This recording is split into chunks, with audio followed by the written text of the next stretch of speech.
तो दोस्तों आज की इस वीडियो में कुछ इंटरेस्टिंग टॉपिक्स को एक साथ कवर करने जा रहे हैं, जहां पर हम लोग ये जानने वाले हैं कि किस तरह से चाइनीज युआन के गिरने की वजह से भारतीय रुपये को नुकसान हुआ। तो वहीं पर भारत ने हाइपरसोनिक टेक्नोलॉजी पर एक और कदम आगे बढ़ाते हुए एक बहुत बड़ी उपलब्धि हासिल की है। तो वहीं पर एक और खबर को लेकर डिस्कशन करेंगे, जिसमें तेजस के इर्द गिर्द स्टोरी घूमने जा रही है। तो आपसे निवेदन रहेगा कि वीडियो को एकदम एंड तक जरूर देखते रहिए और आपके इस अपने चैनल को सब्सक्राइब जरूर कर लीजिएगा। देखिए, सबसे पहले तो रुपये और युआन की बात कर ली जाए तो बताया ये जा रहा है कि काफी लंबे समय से एशिया के अंदर जो मैक्सिमम करेंसीज है वो लगातार गिरती जा रही है।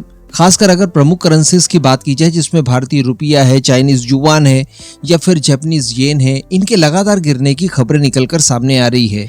लेकिन इसी बीच 22 जुलाई के दिन भारतीय समय के अनुसार 12:40 पर भारतीय रुपया जो है वो ऐतिहासिक स्तर तक गिरा अमेरिका के डॉलर की तुलना में। और इसके पीछे कारण बताया जा रहा है युआन का काफी बड़े स्केल पर फॉल डाउन होना, क्योंकि जैसा कि हम लोग जानते हैं कि चाइनीज गुब्बारा काफी हद तक फटने लगा है। उसकी मैन्युफैक्चरिंग हो, एक्सपोर्ट वगैरह हो या फिर उसकी इकोनॉमी वगैरह हो, ये लगातार गिरते जा रही है और इसका असर अब चाइनीज युआन के ऊपर भी सीधे सीधे पड़ना शुरू हो चुका है।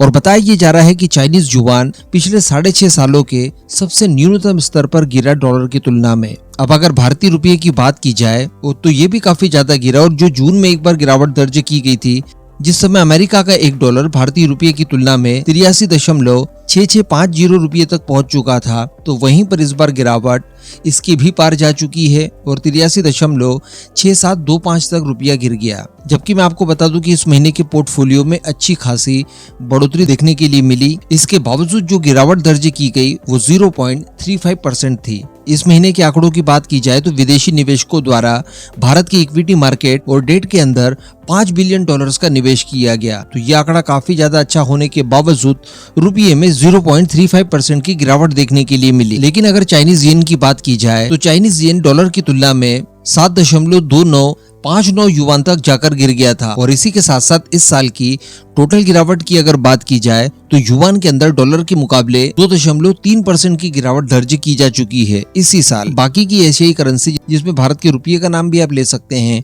तो इसमें 0.6% की ही गिरावट देखने के लिए मिली। तो कहने का मतलब चाइनीज युआन अपनी स्थिति में बहुत ही ज्यादा गिरावट दर्ज करते जा रहा है लगातार, और इसका इम्पैक्ट अब दूसरी करेंसीज के ऊपर भी साफ साफ देखने के लिए मिल रहा है। तो खैर, अब इसको मैनेज करने का काम आरबीआई का होगा। हर बार की तरह वो अपने विदेशी मुद्रा भंडार का इस्तेमाल करते हुए रुपये को और स्थिर बनाने की कोशिश करेगी।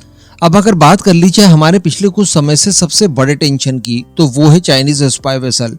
दरअसल चाइना के कुछ स्पाई वेसल रिसर्चरशिप के नाम पर हिंद महासागर के अंदर घुसने की कोशिश करते हैं और उनके अंदर लगे हुए बड़े बड़े उपकरण और रडार सिस्टम वगैरह भारतीय मिलिट्री बेस वगैरह की जासूसी करने की कोशिश करते हैं। साथ ही समुद्र की गहराई में अपने लिए सबमरीन का मार्ग भी प्रशस्त करते हैं। अब इसके जवाब के तौर पर वैसे तो भारत द्वारा कई सारे कदम उठाए जा रहे हैं, लेकिन एक परमानेंट इलाज टिट फॉर टैट ही हो सकता है। हम भी अपने समुद्री बेड़े को उस लेवल पर बढ़ा लें जो कि चाइना को काउंटर करने में सक्षम हो, और अब एक्चुअली ऐसा ही कुछ करने की तैयारी भारत द्वारा कर ली गई है। इसके लिए बताया जा रहा है कि garden ship builder and engineers national centre for polar and ocean research के साथ एक समझौता साइन करता है, जिसके तहत बताया ये जा रहा है कि इस तरह का गहरे समुद्र में रिसर्च करने वाला एक जहाज बनाया जाएगा, जिसके तहत बनने वाला जहाज अगले 36 महीनों में पूरी तरह से तैयार हो जाएगा और ऑपरेशनल हो जाएगा। अब प्राइमरी लेवल पर इसको बनाने के पीछे का उद्देश्य बताया जा रहा है कि गहरे समुद्री पानी में ये कई तरह के धातु और अन्य तरह के मिनरल्स वगैरह की खोज करेगा।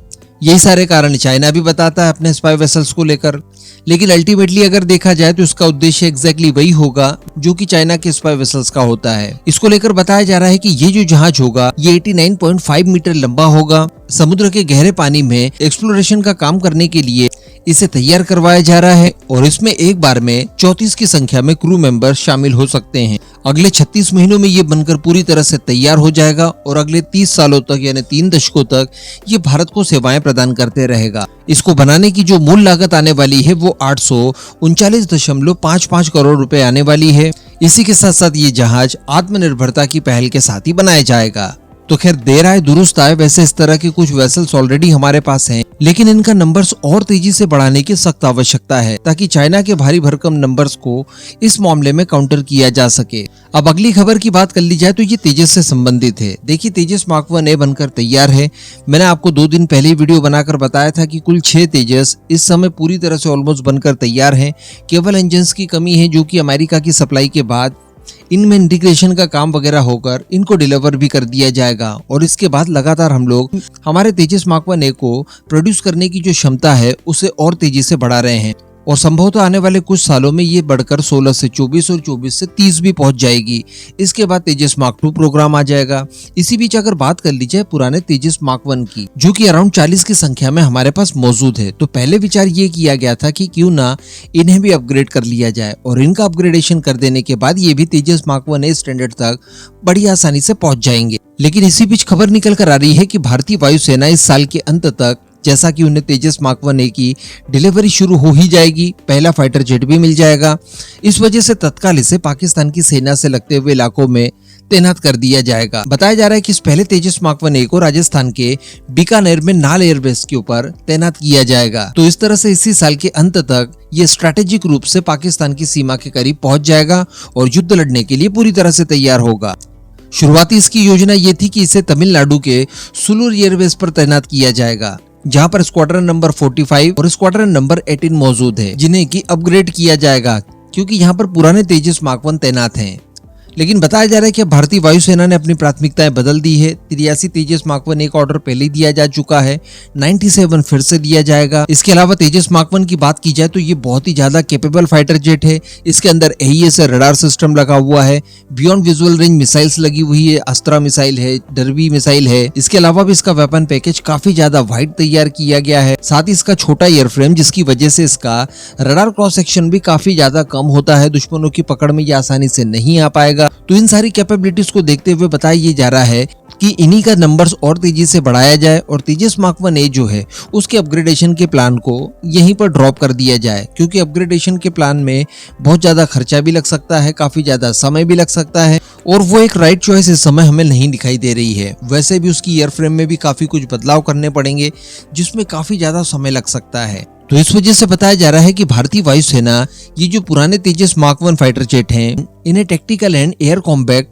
डेवलपमेंट एस्टेब्लिशमेंट के पास भेजने का विचार कर रही है, जिससे कि हमारे नए पायलट्स को एयर कॉम्बैट की ट्रेनिंग दी जाती है। तो अल्टीमेटली इनके फर्दर यूज जरूर किए जाएंगे और बेशक इनका इस्तेमाल कॉम्बैट में भी किया जा सकता है, लेकिन इनके अपग्रेडेशन के प्लान को ऑलमोस्ट ड्रॉप कर दिया गया है। अब अगली बात कर ली जाए तो वो है हाइपरसोनिक टेक्नोलॉजी के क्षेत्र से जुड़ी हुई। दरअसल मैं आपको बता दूं कि कल शाम को 7 बजे DRDO द्वारा अपने हाइपरसोनिक रॉकेट का दूसरा सफल परीक्षण कर लिया है, जिसकी स्पीड शुरुआती तौर पर बताई जा रही है 6 मैक के आसपास। ये एक तरह का एयर ब्रीथिंग प्रपल्शन टेक्नोलॉजी के साथ तैयार किया गया स्क्रैमजेट इंजन आधारित एक रॉकेट होगा।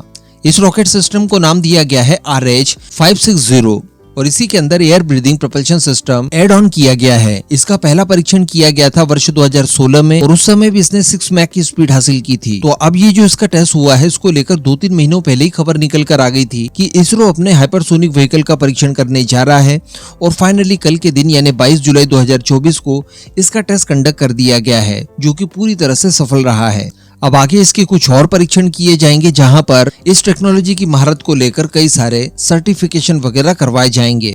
अब मैं आपको बता दूं कि ये टेक्नोलॉजी जैसे ही पूरी तरह से मैच्योर हो जाती है, उसके बाद समझ लीजिए कि भारत की जो पावर है वो कई गुना ज्यादा बढ़ जाएगी, न केवल स्पेस के क्षेत्र में बल्कि डिफेंस के क्षेत्र में भी। क्योंकि टेक्नोलॉजी जब एक बार तैयार हुई तो उसके आधार पर आप किसी भी तरह के व्हीकल्स को तैयार कर सकते हैं, जो कि आपको अंतरिक्ष के कामों में सहयोग करे या फिर दुश्मनों के ऊपर अटैक करने के लिए। और अगर वीडियो आप यहाँ तक देख ही चुके हैं तो आप एक बोनस खबर भी जान लीजिए। ये खबर सीधे जुड़ी हुई है बांग्लादेश और UAE से। आप सभी को पता होगा कि बांग्लादेश के अंदर इस समय स्थिति काफी ज्यादा गंभीर है।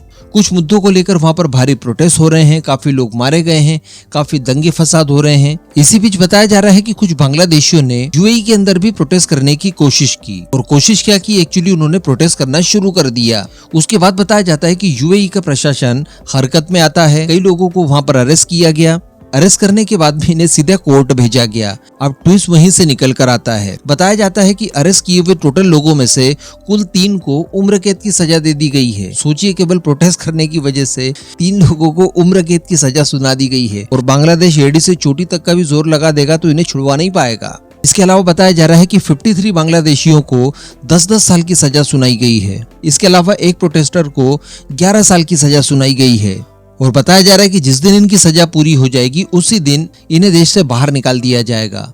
तो इस तरह से मेंटेन किया जाता है लॉ एंड ऑर्डर।